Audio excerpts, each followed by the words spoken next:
Good evening all, welcome to AC. ఈ వీడియోలో important current affairs discuss చేద్దాం. First headlines చూద్దాం.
T23 అనే మెయిల్ టైగర్ మనకి వార్తల్లోకి రావడం జరిగింది. దానికి సంబంధించిన కరెంట్ అఫైర్. జనరల్గా ఇది నార్మల్ ఇష్యూ అండి, నార్మల్ కరెంట్ అఫైర్ న్యూస్గా చూడొచ్చు. కానీ దీంట్లో ఉండే చాలా విషయాలు, కాన్సెప్ట్ మనకి ఎగ్జామ్కి పైకి వస్తాయి. అంటే T23 టైగర్ అనేది మధుమలై టైగర్ రిజర్వ్కి సంబంధించింది. అది మనకి తమిళనాడులో ఉంది. అంటే తమిళనాడులోని one of the tiger reserve పేరుగా మధుమలై టైగర్ రిజర్వ్ అని చెప్పొచ్చు. సో ఇక్కడ నుంచి మనకి తప్పించుకున్న లేకపోతే ఎస్కేప్ అయిపోయిన టైగర్ ఏదైతే ఉందో, సో అది దాదాపుగా నలుగురిని చంపడం జరిగింది. 4 హ్యూమన్స్ని అది కిల్ చేయడం జరిగింది. దాని తర్వాత అది వేరే వేరే ప్రాంతాల్లో కూడా అటాక్ చేయడం స్టార్ట్ చేసింది. అయితే ఇక్కడ ప్రాబ్లం ఏంటంటే వైల్డ్ లైఫ్ ప్రొటెక్షన్ యాక్ట్ 1972, వన్యప్రాణి సంరక్షణ చట్టం 1972. దీని ప్రకారం హంటింగ్ కానీ, పోచింగ్ కానీ, వేటాడడం కానీ, అటాక్ చేయడం కానీ, చంపడం కానీ ఇవన్నీ కూడా ఇల్లీగల్ కిందకు వస్తాయి. సో దానివల్ల ఏంటంటే అక్కడ ఉన్న లోకల్గా ఉన్న ప్రజలు, మిగతా వాళ్ళందరూ కూడా ప్రొటెస్ట్ చేయడం మొదలుపెట్టారు. అలా ప్రొటెస్ట్ చేయడం మొదలుపెట్టిన తర్వాత Tamil Nadu wild life chief warden ఏం చేశారంటే హంట్ అనే ఒక ఆర్డర్ని ఇష్యూ చేశారు. Recently hunt order is issued to the which tiger in India, T23 male అనే టైగర్ని ఇష్యూ చేయడం జరిగింది. అది కూడా తమిళనాడులో. దానికి సంబంధించిన కరెంట్ అఫైర్. సో ఇది జనరల్గా మీరు న్యూస్గా చూడొచ్చు, నార్మల్గా కూడా చూడొచ్చు. 1972లో వైల్డ్ లైఫ్ ప్రొటెక్షన్ యాక్ట్ వచ్చింది. దీనివల్ల డైరెక్ట్గా యానిమల్స్ ఏవైతే అటాక్ చేస్తాయో వాటిని వెంటనే చంపడం అనేది, హంట్ చేయడం అనేది, సో ఇవన్నీ కూడా ఇల్లీగల్ ప్రాసెస్తో కూడుకున్నవి. అందుకని దీంట్లో ఉన్న ఇంకొక చట్టాన్ని యూజ్ చేసి Tamil Nadu wild life chief warden hunt అనే వర్డ్ని యూజ్ చేసి ఆర్డర్ని పాస్ చేశారు. సో అది దీనికి సంబంధించిన కరెంట్ అఫైర్ అనమాట. భారతదేశంలో ఇప్పటిదాకా 52 టైగర్ రిజర్వ్స్ ఉన్నాయి. మొట్టమొదటి జిమ్ కార్బెట్ ఉత్తరాఖండ్లో ఉంది. రీసెంట్ది 52nd రామ్గర్ విష్దారి రాజస్థాన్లో ఉంది. రామ్గర్ విష్దారి అనేది 52వ పులుల సంరక్షణ కేంద్రం, అది రాజస్థాన్లో ఉంది. సో ఇవి గుర్తుపెట్టుకోవచ్చు. 53వ టైగర్ రిజర్వ్ ప్రపోజల్లో ఉందండి. భారతదేశంలో అత్యధికంగా టైగర్ రిజర్వ్స్ ఉన్నవి మధ్యప్రదేశ్లో 6 టైగర్ రిజర్వ్స్ ఉన్నాయి. అత్యధికంగా పులి సంరక్షణ కేంద్రాలు కలిగిన రాష్ట్రం ఇండియాలో ఏది అంటే దాన్ని మధ్యప్రదేశ్గా చెప్పొచ్చు. అలాగే మీకు ఆల్రెడీ తెలుసు, జూలై 29th అనేది ఇంటర్నేషనల్ టైగర్స్ డే కింద పరిగణించబడింది. సో ఇవి ఓవరాల్గా మీరు దీని విషయంలో గుర్తుపెట్టుకోవాల్సిన ఇంపార్టెంట్ థింగ్స్. ఇంకొకటి ఏంటంటే మనకి కొన్ని రాష్ట్రాల్లో ట్రైనింగ్ ఇవ్వడం కూడా జరిగిందండి. ఎలిఫెంట్స్ నుంచి, టైగర్స్ నుంచి ఎలా రక్షించుకోవాలి అనే దాని మీద మనకి ప్రోగ్రామ్స్ని కండక్ట్ చేశారు. ఎలిఫెంట్స్ అనేవి పంట పొలాల్ని నష్టపరుస్తాయి కదా. సో మనకి ఎలిఫెంట్స్ కానీ, మిగతా యానిమల్స్ కానీ సో ఇలా నష్టపరచకుండా ఉండకుండా, అలాగే మన పీపుల్ కూడా ఈ యానిమల్స్ మీద కానీ, ఎలిఫెంట్స్ మీద కానీ, టైగర్స్ మీద కానీ అటాక్ చేయకుండా వాటి నుంచి ఎలా సర్వైవ్ అనే దాని మీద కూడా కొన్ని ప్రోగ్రామ్స్ని కొన్ని రాష్ట్రాల్లో, లైక్ మధ్యప్రదేశ్లో, నేను ఇప్పుడు చెప్పినట్టు మధ్యప్రదేశ్లో కానీ, లేకపోతే నార్త్ ఇండియాలో కానీ, సౌత్ ఇండియాలోని కేరళ లాంటి స్టేట్స్లో కానీ ఆల్రెడీ ఇంప్లిమెంట్ చేయడం కూడా జరిగింది. ఇది మీ కాన్సెప్ట్ కోసం చెప్పడం జరిగింది. సో ఫ్యాక్చువల్గా మాత్రం ఈ పాయింట్స్ని గుర్తుపెట్టుకోండి. సో ఇక్కడున్న current affair Indian Air force డేకి సంబంధించింది. సో ఆల్రెడీ మీకు తెలుసు, మనం చాలాసార్లు డిస్కస్ చేసాం. మనకి ఆర్మీ డే Jan 15th అని, navy day December 4th, air Force Day అనేది October 8th అని చాలాసార్లు మనం డిస్కస్ చేసుకోవడం జరిగింది కరెంట్ అఫైర్లో. మీరు ఈజీగా గుర్తుపెట్టుకుంటారు. అండ్ ద సెకండ్ థింగ్ ఏంటంటే 1932లో బ్రిటిష్ ఇండియన్ ఉన్నప్పుడే మనకి ఎయిర్ ఫోర్స్ అనేది ఏర్పడింది. దాన్ని రాయల్ ఇండియన్ ఎయిర్ ఫోర్స్గా పిలిచేవాళ్ళు. 1950లో ఇండియన్ ఎయిర్ ఫోర్స్గా దాన్ని మార్చబడింది. దాని తర్వాత ఇప్పుడు 89th యానివర్సరీ అనేది సెలబ్రేట్ చేస్తున్నారు ఇండియన్ ఎయిర్ ఫోర్స్కి. సో ఇదంతా కూడా మనకి బ్యాక్గ్రౌండ్ వర్క్ గుర్తుపెట్టుకోవచ్చు. ఇండియన్ ఎయిర్ ఫోర్స్ యొక్క చీఫ్గా ఆర్కే సింగ్ భదౌరియా గారి ప్లేస్లో ఇటీవల వివేక్ రామ్ చౌదరి గారు మనకి ఛార్జ్ తీసుకోవడం జరిగింది. ఇండియన్ ఎయిర్ ఫోర్స్ చీఫ్గా ప్రస్తుతం మనకి వివేక్ రామ్ చౌదరి గారు ఉన్నారు. అండ్ వైస్ చీఫ్గా ఎయిర్ మార్షల్ అయిన సందీప్ సింగ్ గారు ఉన్నారు. సో 3 పార్ట్స్ కింద మీరు గుర్తుపెట్టుకోవచ్చు. October 8 ఎయిర్ ఫోర్స్ డే అనేది 1932లో రాయల్ ఇండియన్ ఎయిర్ ఫోర్స్గా ఏర్పరచబడింది. 1950లో ఇండియన్ ఎయిర్ ఫోర్స్గా నేమ్ చేంజ్ చేయబడింది. అలాగే 89th anniversary of Air Force Day అనేది ఇప్పుడు సెలబ్రేట్ చేస్తున్నారు. అండ్ రీసెంట్ చేంజెస్ ఏంటంటే chief and as well as vice chief of Indian Air Force మారారు. ఒకటి వచ్చేటప్పటికి మనకి వివేక్ రామ్ చౌదరి గారు విఆర్ చౌదరిగా గుర్తుపెట్టుకోవచ్చు, ఎయిర్ ఫోర్స్ చీఫ్గా ఉన్నారు. వైస్ చీఫ్గా ఇటీవల ఎయిర్ మార్షల్ అయిన సందీప్ సింగ్ పదవీ బాధ్యతల్ని తీసుకోవడం జరిగింది. ఇది మనకి ప్రస్తుతం ఈ రోజు ఉన్న October 8 యొక్క current affair day. Next one ఒక పథకానికి సంబంధించింది. అస్సాం ప్రభుత్వం లేదా అస్సాం చీఫ్ మినిస్టర్ అయిన హిమాంత్ బిశ్వ శర్మ రీసెంట్గా దీన్ని స్టార్ట్ చేశారని చెప్పొచ్చు. అస్సాం చీఫ్ మినిస్టర్ అయిన హిమాంత్ బిశ్వ శర్మ రీసెంట్గా అస్సాంలో ఒక పథకాన్ని స్టార్ట్ చేశారు. దానికి సంబంధించిన కరెంట్ అఫైర్ మీరు ఇక్కడ చూడొచ్చు. బసుంధారా మిషన్ బసుంధారా అనేది ఇక్కడ స్కీమ్గా ఉంది.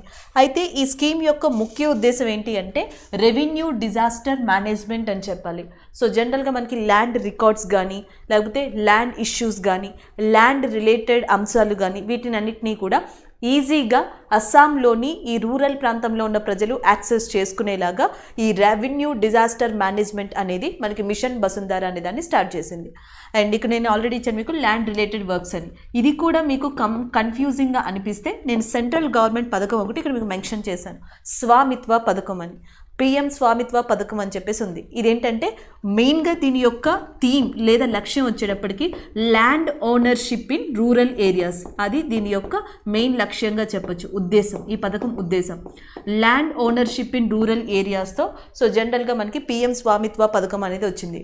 ఇదే తరహాలో తెలంగాణలో కూడా ఒక పథకం ఉంది, దాన్ని ధరణి పథకంగా చెప్తాం. సో తెలంగాణలో ధరణి, సెంట్రల్లో స్వామిత్వ పథకాలలాగే సో మనకి అస్సాంలోని రూరల్ ప్రాంతాల్లో కూడా ప్రజలు ల్యాండ్ రిలేటెడ్ ల్యాండ్ రెవెన్యూ విషయాల్ని ఈజీగా యాక్సెస్ చేసుకునేందుకు మిషన్ బసుంధారా అనే దాన్ని రెవెన్యూ డిజాస్టర్ మేనేజ్మెంట్ అనేది మనకి రూపొందించడం జరిగింది. దాన్ని అస్సాం చీఫ్ మినిస్టర్ అయిన హిమాంత్ బిశ్వ శర్మ ఇనాగ్రేట్ చేశారు రీసెంట్గా. సో అది ఇక్కడ మనకి మెయిన్ కరెంట్ అఫైర్ అండి. అస్సాం గత కొద్ది రోజులుగా కరెంట్ అఫైర్లో ఉంది. దాని గురించి ఓవరాల్గా కూడా మనం డిస్కస్ చేసాం. 6 నెలల మంత్లో కజీరంగా నేషనల్ పార్క్ అనే దాని వల్ల కావచ్చు, లేకపోతే నెక్స్ట్ వచ్చేటప్పటికి 2 ఇంపార్టెంట్ నేషనల్ పార్క్స్ అనేవి అస్సాంలో రికగ్నైజ్ చేయబడ్డాయి. దిహాంగ్ పటకాయ్ ఒకటి, రైజోమా నేషనల్ పార్క్ ఒకటి. ఈ 2 కూడా అస్సాంలో కొత్తగా ఏర్పాటు చేయబడిన నేషనల్ పార్క్స్. అలాగే బ్యాంబో ఇండస్ట్రియల్ పార్క్ అనేది కూడా ఇటీవల మనకి అస్సాంలో ప్రారంభించబడింది. సో ఇవన్నీ కూడా మనం డిస్కస్ చేసుకున్నాం already. So next current affair, wetlands of India portal launched. So భారతదేశంలోని చిత్తడి నేలలు లేదా వెట్లాండ్స్ యొక్క ఇన్ఫర్మేషన్ కోసం ఇటీవల కేంద్ర ప్రభుత్వం వెట్లాండ్స్ ఆఫ్ ఇండియా పోర్టల్ అనే దాన్ని లాంచ్ చేసింది. సో ఇది కూడా మనకి wetland management for biodiversity and climate protection అని ఉంది. Wetland management for biodiversity and climate action అనేది ఒకటి, and ministry of environment and forest climate change ఈ రెండింటి యొక్క ఆధ్వర్యంలో ఈ పోర్టల్ తీసుకురావడం జరిగింది.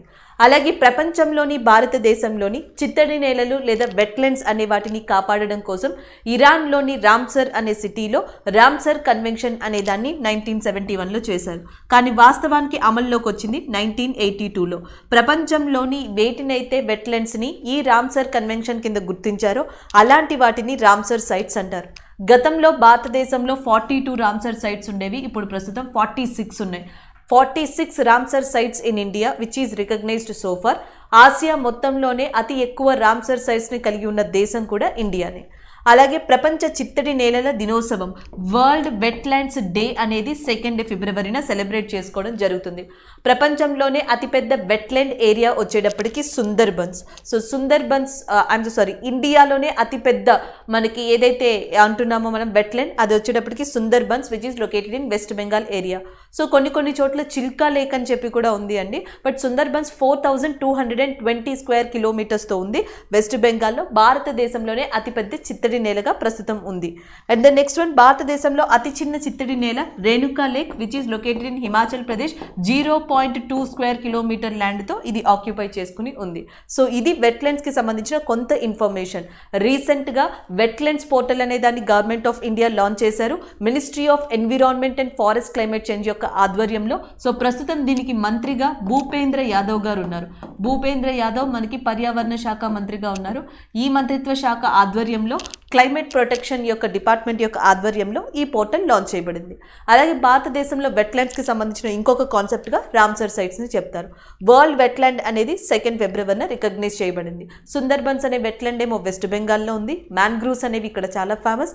రేణుకా లేక్ వచ్చేసి మనకి హిమాచల్ ప్రదేశ్లో ఉంది. Smallest and largest wetlands of India.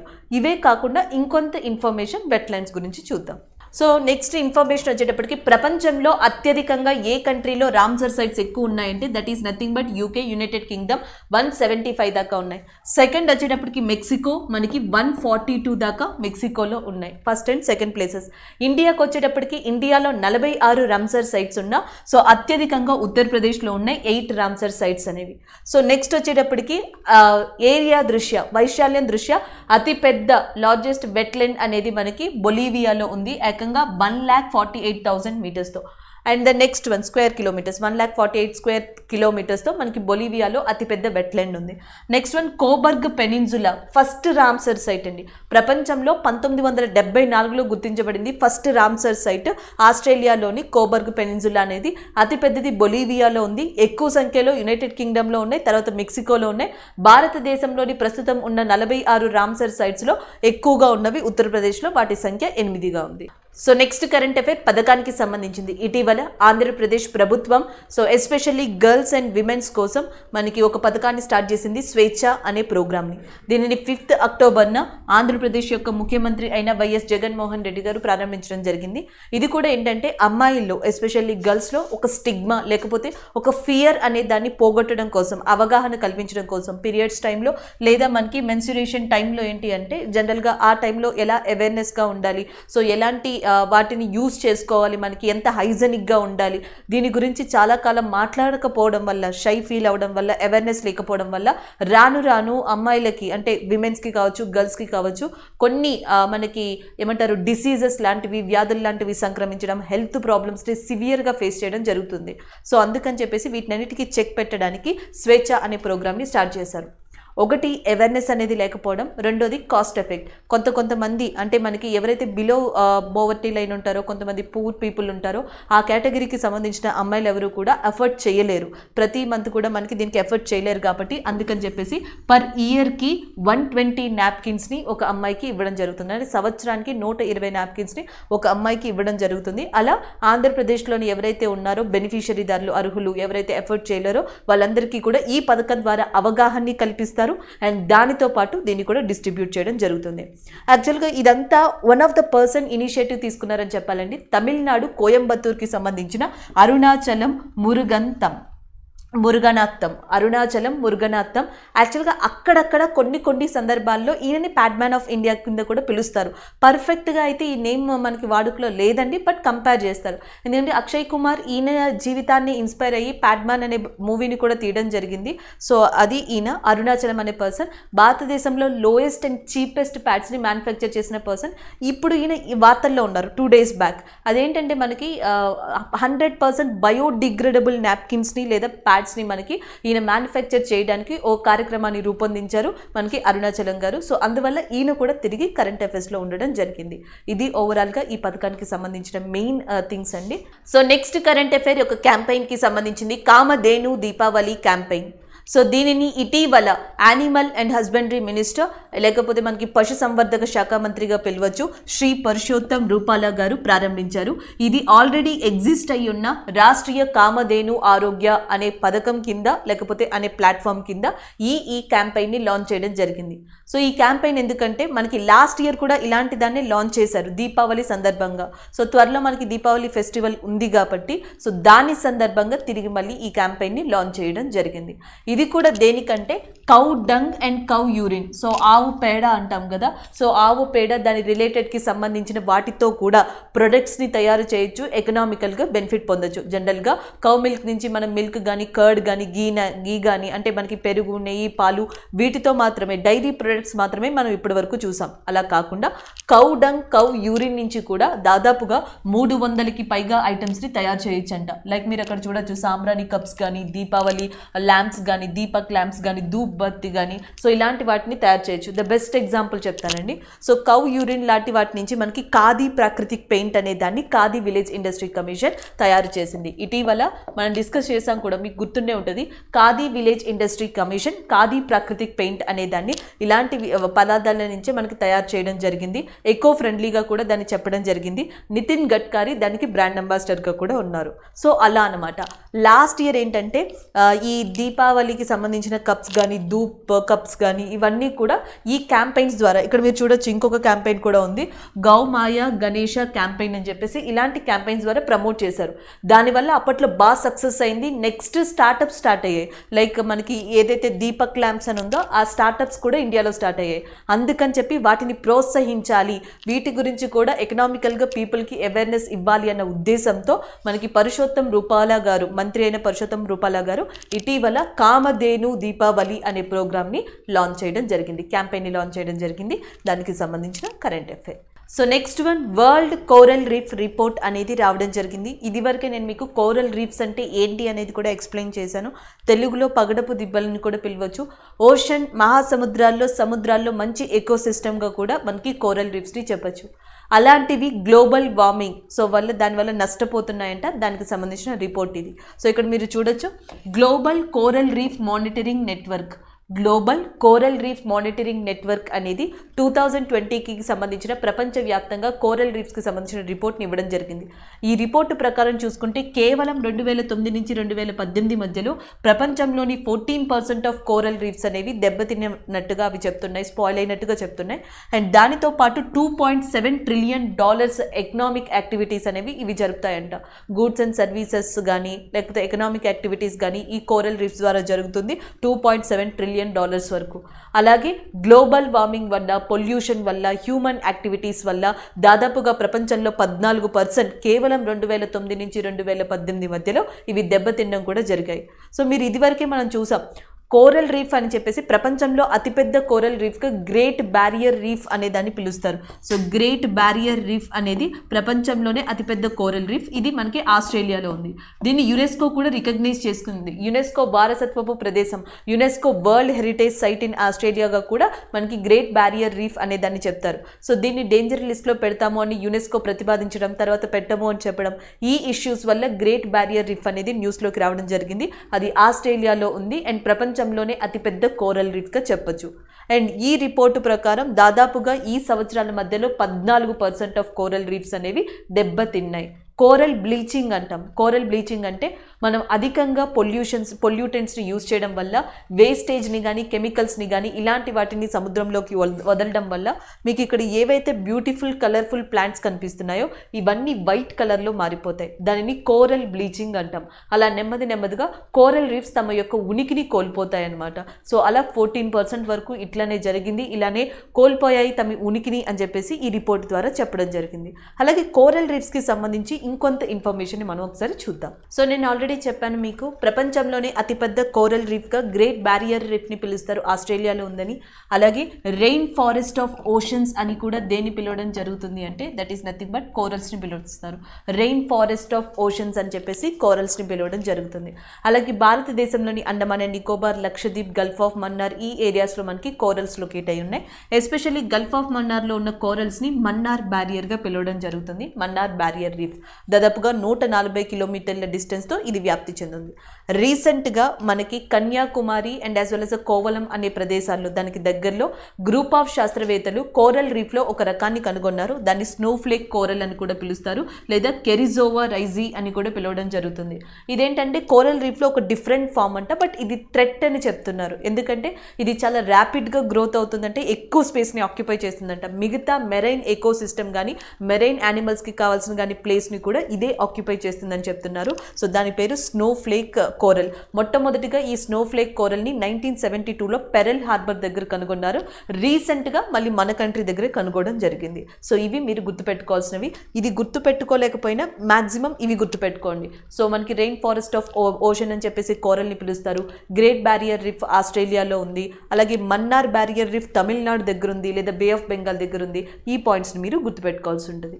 So next current affair అపాయింట్మెంట్కి సంబంధించింది. ఇటీవల పారాదీప్ పోర్ట్ ట్రస్ట్ అనే దానికి చైర్మన్గా ఎంపికయ్యారు పిఎల్ హరానంద్.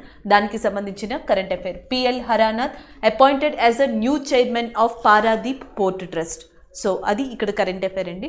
అయితే పారాదీప్ పోర్ట్ ట్రస్ట్ అనేది అఫీషియల్గా దాని వర్క్ని 1966 నుంచి స్టార్ట్ చేసింది, 1966. సో ఒడిస్సాలో వన్ ఆఫ్ ద ప్రధానమైన ఓడరేవ్గా దీన్ని చెప్పొచ్చు. Odisha's one of the major port and as well as Utkal coastal area major పోర్ట్గా దీన్ని చెప్పొచ్చు. అలాగే ఇది natural and one of the deep water port కింద కూడా మీరు కన్సిడర్ చేయొచ్చు.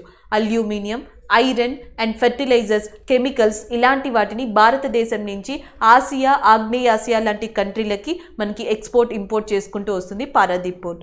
సో నెక్స్ట్ వన్ కనుక మనం చూసుకున్నట్టయితే పారాదీప్ పోర్ట్ అనేది మోస్ట్ సూపర్ సైక్లోనిక్ స్పాట్గా కూడా చెప్తారు. ఎక్కువగా సూపర్ సైక్లోన్స్ కానీ ఎఫెక్ట్ చేసే ఓడరేవు, వన్ ఆఫ్ ద ప్రధానమైన ఓడరేవుగా పారాదీప్ని చెప్పడం జరుగుతుంది. ఈ సంవత్సరం 2021లో కొన్ని సైక్లోన్స్ ఇండియాని తాకడం జరిగింది. దీంట్లో పారాదీప్ పోర్ట్ని కానీ వెస్ట్ బెంగాల్ పోర్ట్ని కానీ హిట్ చేసిన one of the cyclone Yaas అనేదాన్ని చెప్పొచ్చు. సో దాని తర్వాత గులాబ్ అండ్ దాని తర్వాత Shaheen and Bay of Bengal 03 and తౌటే అనే సైక్లోన్స్ 2021లో మనకి రావడం జరిగింది. 2021 మొత్తంలో ఇప్పటిదాకా Yaas, Gulab and as well as Shaheen, Bay of Bengal 03 and తౌటే అనే సైక్లోన్స్ హిట్ చేసే. దీంట్లో యాస్ అనేది ఎస్పెషల్లీ పారాదీప్ పోర్ట్ని తాకడం జరిగింది. సో ఇది పారాదీప్ పోర్ట్కి సంబంధించిన ఇంపార్టెంట్ ఇన్ఫర్మేషన్ అండి. ఇలాంటి పోర్ట్ ట్రస్ట్కి చైర్మన్గా పిఎల్ హరానాథ్ అనే పర్సన్ అపాయింట్ అవ్వడం జరిగింది. దానికి సంబంధించిన కరెంట్ అఫైర్. సో టెక్స్టైల్ రంగాన్ని తిరిగి మళ్ళీ అభివృద్ధి పరిచేందుకు, ఇంకా ఎక్కువ డెవలప్ చేసేందుకు ప్రైమ్ మినిస్టర్ మిత్రా స్కీమ్ కింద లేదా పిఎం మిత్ర పార్క్ స్కీమ్ కింద ఇటీవల కేంద్ర ప్రభుత్వం మనకి 7 మెగా ఇంటిగ్రేటెడ్ టెక్స్టైల్ పార్క్స్ని ఇనాగ్రేట్ చేయడానికి మనకి డెసిషన్ తీసుకుంది. దానికి సంబంధించిన కరెంట్ అఫైర్ ఇక్కడ చూడొచ్చు. Cabinet approves setting up of 7 mega integrated textile parks. 5 సంవత్సరాల్లో వీటిని నిర్మిస్తారు పలు ప్రాంతాల్లో. అండ్ దాదాపుగా 4,445 కోట్లని వెచ్చించి 4,445 క్రోర్స్ని స్పెండ్ చేసి 5 ఏళ్లలో ఈ 7 మెగా ఇంటిగ్రేటెడ్ టెక్స్టైల్ పార్క్స్ని భారతదేశంలోని వివిధ జోన్స్లో, వివిధ రాష్ట్రాల్లో దీన్ని ఏర్పాటు చేయనున్నారు. సో ఇది కూడా ప్రైమ్ మినిస్టర్ యొక్క 5F విజన్గా కూడా చెప్తున్నారు. అంటే farm to fibre, fibre to factory, factory to fashion, fashion to foreign. So జనరల్గా మనకి ఏదైనా టెక్స్టైల్ కాటనే తీసుకోండి. సో కాటన్ అనేది ఫస్ట్ ఏంటి, మనకి పండించాలి. పండించిన తర్వాత దాన్ని డెవలప్ చేయాలి. ఆ పత్తిని మనకి ఒక ఫామ్లోకి తీసుకురావాలి. వచ్చిన తర్వాత దాని నుంచి ప్రొడక్ట్ని ఫ్యాక్టరీలో మ్యానుఫ్యాక్చర్ చేస్తారు. దాని తర్వాత ఫ్యాషన్ లేదా మార్కెటింగ్ ద్వారా ప్రమోషన్ చేయడం జరుగుతుంది. సో దానిని ఫారెన్కి ఉత్పత్తి చేయడం జరుగుతుంది. అలాగే farm to fibre, fibre to factory, factory to fashion, fashion to foreign. So 5F vision అనే ప్రోగ్రామ్ ద్వారా, అనే విజన్ ద్వారా సో మనకి దాదాపుగా 4,445 కోట్లను వెచ్చించి రానున్న 5 సంవత్సరాల్లో భారతదేశంలోని బ్రౌన్ ఫీల్డ్ కానీ, గ్రీన్ ఫీల్డ్ కానీ ఇలాంటి డిఫరెంట్ జోనర్స్లో, డిఫరెంట్ సెక్టార్స్లో 7 ఇంటిగ్రేటెడ్ మెగా టెక్స్టైల్ పార్క్స్ని ప్రారంభించనున్నారు. ఒక బెస్ట్ ఎగ్జాంపుల్ ఇస్తానండి. భారతదేశంలో one of the largest mega textile park అనేది మనకి తెలంగాణలోనే ఉంది, వరంగల్ కేంద్రంగా Kakatiya mega textile park. So Kakatiya mega textile park is the India's largest అని కూడా మాట్లాడచ్చు, లేదా one of the largest mega textile park in India కూడా చెప్పొచ్చు. అలాగే ఇంకొన్ని ఇన్ఫర్మేటివ్ థింగ్స్ కూడా చూద్దాం. టెక్స్టైల్ రంగానికి సంబంధించి కొన్ని కీ ఫ్యాక్ట్స్ చూద్దాం. సో టెక్స్టైల్ రంగం చూసుకుంటే జనరల్గా మనకి 2% ఆఫ్ జీడిపి అనేది టెక్స్టైల్ రంగం అనేది భారతదేశంలో ఇంపాక్ట్ అవుతుందని చెప్పొచ్చు. అలాగే 7% ఆఫ్ మ్యానుఫ్యాక్చరింగ్ రంగం అనేది ఈ టెక్స్టైల్ మీద డిపెండ్ అయి ఉంది. అలాగే 10 కోట్ల మంది భారతీయులు డైరెక్ట్గా లేదా ఇండైరెక్ట్గా ఈ టెక్స్టైల్ రంగం మీద ఆధారపడి ఉన్నారు. నెక్స్ట్ చూసుకుంటే కనుక మనకి ప్రపంచంలో మనకి టెక్స్టైల్ అండ్ గార్మెంట్స్ ప్రొడక్షన్లో కానీ ఉత్పత్తుల్లో కానీ చైనా తర్వాత 2వ స్థానంలో ఉన్న దేశం భారతదేశం. అలాగే సమర్థ్ అనే ప్రోగ్రామ్ని స్టార్ట్ చేసింది గవర్నమెంట్ ఆఫ్ ఇండియా. సిల్క్ సమగ్ర అనే దాన్ని స్టార్ట్ చేసింది. నేషనల్ టెక్నికల్ టెక్స్టైల్ మిషన్ అనే దాన్ని కూడా స్టార్ట్ చేసింది. National technical textile mission and as well as Samarth programme, silk Samagra లాంటివి స్టార్ట్ చేసి భారతదేశంలో టెక్స్టైల్ రంగాన్ని ఇంకా అభివృద్ధి చేయాలని గవర్నమెంట్ ఆఫ్ ఇండియా ఇలాంటి వాటిని లాంచ్ చేసింది. ఇప్పుడు ఇలాంటి వాటితోనే దీంతోనే వన్ ఆఫ్ ద ప్రోగ్రామ్ జాయింట్గా మనకి మెగా ఇంటిగ్రేటెడ్ టెక్స్టైల్ రీజియన్ని కూడా స్టార్ట్ చేయనుంది గవర్నమెంట్ ఆఫ్ ఇండియా. దానికి సంబంధించిన కరెంట్ అఫైర్. ఆ ఫేమస్ బాస్కెట్బాల్ ప్లేయర్ అలాగే NBA ఛాంపియన్షిప్ విజేత కూడా స్పానిష్ ప్లేయర్గా చెప్పొచ్చు, పావ్ గ్యాసోల్. పావ్ గ్యాసోల్ అనే పర్సన్ స్పానిష్ ప్లేయర్ అయినా రీసెంట్గా అంతర్జాతీయ బాస్కెట్బాల్ దానికి రిటైర్మెంట్ని ప్రకటించారు. దానికి సంబంధించిన కరెంట్ అఫైర్. అలాగే 2006లో వరల్డ్ ఛాంపియన్షిప్ని స్పానిష్ టీంతో కలిసి ఈయన తీసుకోవడం జరిగింది. దానితో పాటు యూరోపియన్ టైటిల్స్ని కూడా గెలుచుకున్నారు 2009, 2011, 2015లో. ఇలాంటి కెరియర్ కలిగిన 23 ఇయర్స్ గ్యాసోల్ అండ్ రీసెంట్గా ఇంటర్నేషనల్ అండ్ బాస్కెట్బాల్ ఛాంపియన్షిప్కి బాస్కెట్బాల్ గేమ్స్కి కూడా ఆయన రిటైర్మెంట్ని ప్రకటించడం జరిగింది. దానికి సంబంధించిన కరెంట్ అఫైర్ ఇది. Is a Spanish player. రీసెంట్గా RBI national asset reconstruction company limited అనే దానికి లైసెన్స్ని గ్రాంట్ చేసింది యాజ్ పర్ సర్ఫేసీ యాక్ట్ 2002 ప్రకారం. 2002లో సర్ఫేసీ యాక్ట్ అనే దాన్ని తీసుకొచ్చారు. The securitisation and reconstruction of financial assistance and enforcement of security interest. the securitization and reconstruction of financial assets and enforcement of security interest అనేది దీని యొక్క main abbreviation. దీని ప్రకారం ఈ యాక్ట్ ఏంటంటే దీన్ని 2002లో తీసుకొచ్చారు. నాన్ పర్ఫార్మింగ్ అసెట్స్ అంటాం, NPS.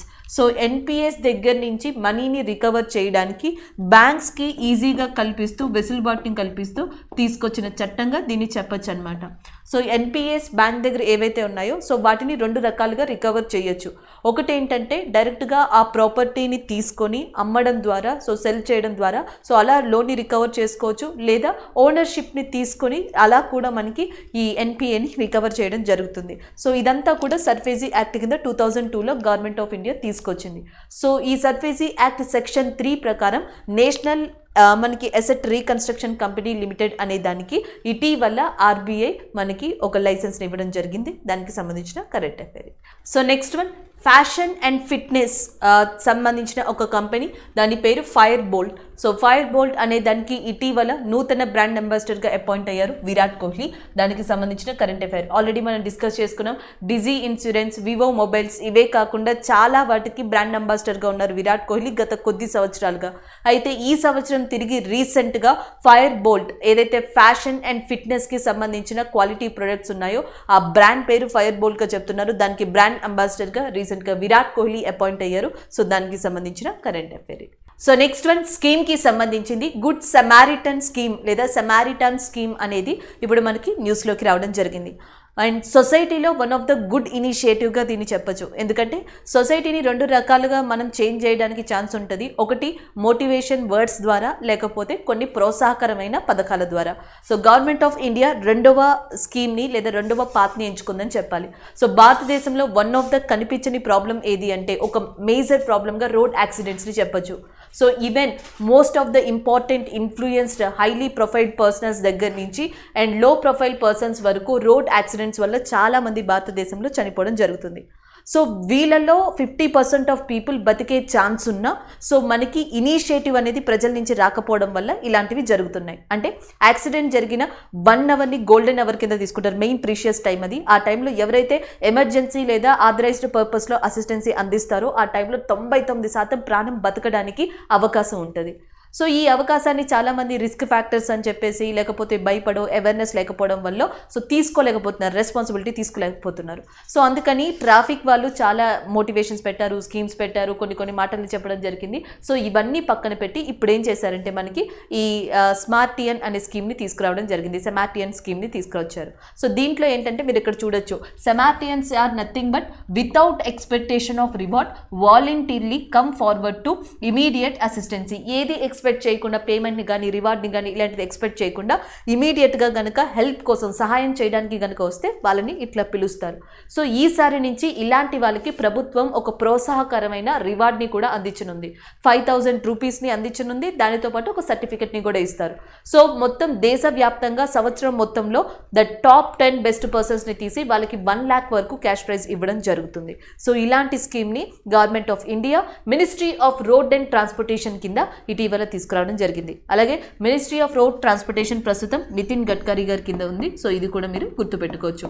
So ministry of roads and transportation మంత్రిత్వ శాఖ నితిన్ గడ్కరీ కింద ఉంది. సో ఆ మంత్రిత్వ శాఖ ఆధ్వర్యంలోనే గవర్నమెంట్ ఆఫ్ ఇండియా ఒక గుడ్ ఇనిషియేటివ్ని తీసుకొచ్చింది.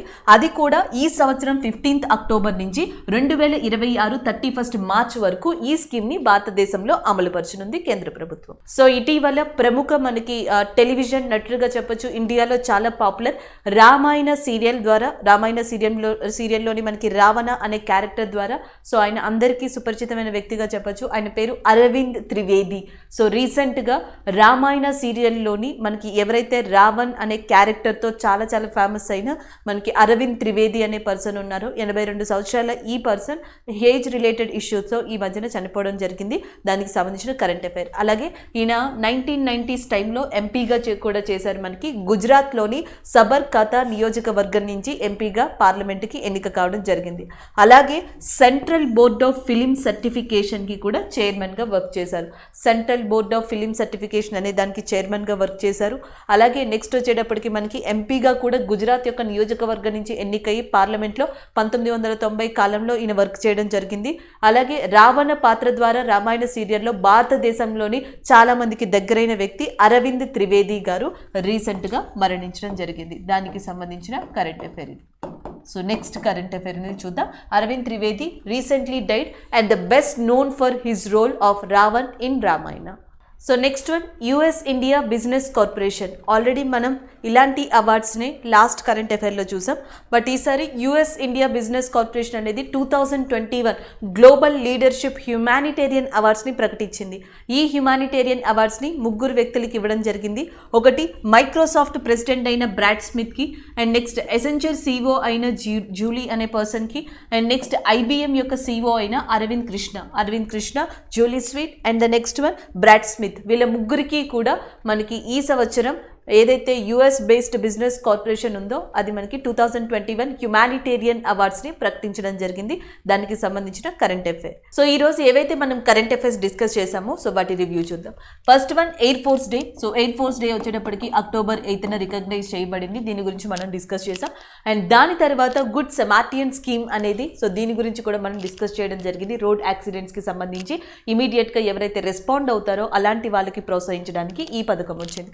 And the next one mission Vasundhara అనే దాన్ని అస్సాం ప్రభుత్వం తీసుకొచ్చింది. అస్సాం చీఫ్ మినిస్టర్ అయిన హిమాంత బిశ్వ శర్మ ఈ పథకాన్ని ప్రారంభించారు. అండ్ ద నెక్స్ట్ వన్ స్వేచ్ఛ ప్రోగ్రామ్. సో అమ్మాయిల్లో లేదా గర్ల్స్లో అవగాహన కార్యక్రమాన్ని పెంపొందించడానికి ఆంధ్రప్రదేశ్ ప్రభుత్వం, Andhra Pradesh chief minister YS Jaganmohan Reddy ఇటీవల ఈ పథకాన్ని స్టార్ట్ చేశారు. సో క్యాబినెట్ ఏం చేసిందంటే 7 మెగా ఇంటిగ్రేటెడ్ టెక్స్టైల్ పార్క్స్ని ప్రారంభించడానికి 4,445 కోట్లను వెచ్చించి 5 సంవత్సరాల్లో ప్రారంభించడానికి అప్రూవల్ని ఇవ్వడం జరిగింది. దానికి సంబంధించింది కామధేను దీపావళి అనేది ఒక కార్యక్రమం అండి, క్యాంపెయిన్. సో దీన్ని ఇటీవల ప్రారంభించారు పశుసంవర్ధక శాఖ మంత్రి. ఎందుకంటే ఈ రానున్న దీపావళి రోజుల్లో మనకి కౌ డంగ్, కౌ యూరిన్ ఇలాంటి వాటి నుంచి దాదాపుగా 300కి పైగా ప్రొడక్ట్స్ని మ్యానుఫ్యాక్చర్ చేయొచ్చంట. సో అలాంటి వాటిని ప్రమోట్ చేయడానికి ఫెస్టివల్ సందర్భంగా ఈ క్యాంపెయిన్ని లాంచ్ చేయడం జరిగింది. And the next one T23 tiger. So T23 male tiger అనేది స్వతహాగా తమిళనాడులోని మధుమలై టైగర్ రిజర్వ్కి సంబంధించింది. అయితే గత కొద్ది కాలంలో ఇది 4 హ్యూమన్స్ని చంపడంతో పాటు అండ్ డిఫరెంట్ ప్లేసెస్లో కూడా అటాక్ చేయడం జరిగింది. అందుకని వైల్డ్ లైఫ్ ప్రొటెక్షన్ యాక్ట్ 1972లో ఉన్న వన్ ఆఫ్ ద సెక్షన్ని యూజ్ చేసుకుని Tamil Nadu wild life chief warden hunting అనే వర్డ్ని యూజ్ చేసి ఆర్డర్ని పాస్ చేశారు దీనికోసం. And the next one, RBI grants license to the National Asset Reconstruction Limited under the SARFAESI Act. So next one చూద్దాం, status for the coral reefs in the world. So మనకి 2009 నుంచి 2018 మధ్యలో ప్రపంచవ్యాప్తంగా 14% coral reefs అనేవి నష్టపోయాయి. అలాగే coral reefs వల్ల trillions of డాలర్స్లో మనకి వ్యాపారం అనేది జరుగుతుంది, దీనివల్ల లబ్ధి కూడా ఉంది అని చెప్పేసి ఈ రిపోర్ట్లో ముఖ్యంగా చెప్పడం జరిగింది. Next one, Fire Boltt announces Virat Kohli as a brand ambassador. And the next one, PL Haranath takes over as a chairman of Paradip trust port. So 1966లో అఫీషియల్గా పారాదీప్ తన కార్యక్రమాన్ని స్టార్ట్ చేసింది. ఏషియా, సౌత్ ఈస్ట్ ఏషియా అలాంటి కంట్రీస్కి ఎక్స్పోర్ట్ అండ్ ఇంపోర్ట్స్లో భారతదేశానికి వన్ ఆఫ్ ద బ్యాక్ బోన్గా ఉంది Paradip port. అలాగే ఇటీవల యాస్ లాంటి సైక్లోన్స్ కూడా దీన్ని తాకడం జరిగింది. అలాంటి పారాదీప్ పోర్ట్ ట్రస్ట్కి ఇటీవల PL హరనాథ్ అనే పర్సన్ చైర్మన్ అయ్యారు. And the next one, 2 times NBA championship Pau Gasol and announces that retirement from the basketball and Spanish player ina. And the next one, and రీసెంట్గా గవర్నమెంట్ ఆఫ్ ఇండియా వెట్లాండ్స్కి సంబంధించిన ఇన్ఫర్మేషన్ని తెలుసుకోవడానికి wetland of India పోర్టల్ని launch చేయడం జరిగింది. And the next one, global leadership humanitarian awards. US business council ఇటీవల మనకి global leadership humanitarian అవార్డ్స్ని కూడా ప్రకటించడం జరిగింది. సో దీంట్లో IBMకి చెందిన వాళ్ళు, యాక్సెంచర్కి చెందిన వాళ్ళు అండ్ ఇలాంటి కంపెనీస్కి చెందిన ప్రముఖ వ్యక్తులకి ఈ అవార్డు ఇవ్వడం జరిగింది. And the next one, Arvind Trivedi.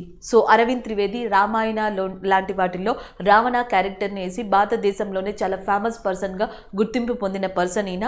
And అలాంటి పర్సన్ రీసెంట్గా మరణించారు. అండ్ గుజరాత్ నుంచి ఈయన 1991-90 ఆ ప్రాంతంలో కూడా ఎంపీగా కూడా పనిచేయడం జరిగింది, ఎంపీగా కూడా వర్క్ చేయడం జరిగింది. అలాంటి అరవింద్ త్రివేది గారు రీసెంట్గా మరణించారు. సో ఇవి ఈరోజు మనం ఓవరాల్గా డిస్కస్ చేసుకున్న కరెంట్ అఫైర్స్గా చెప్పొచ్చు. Thank you.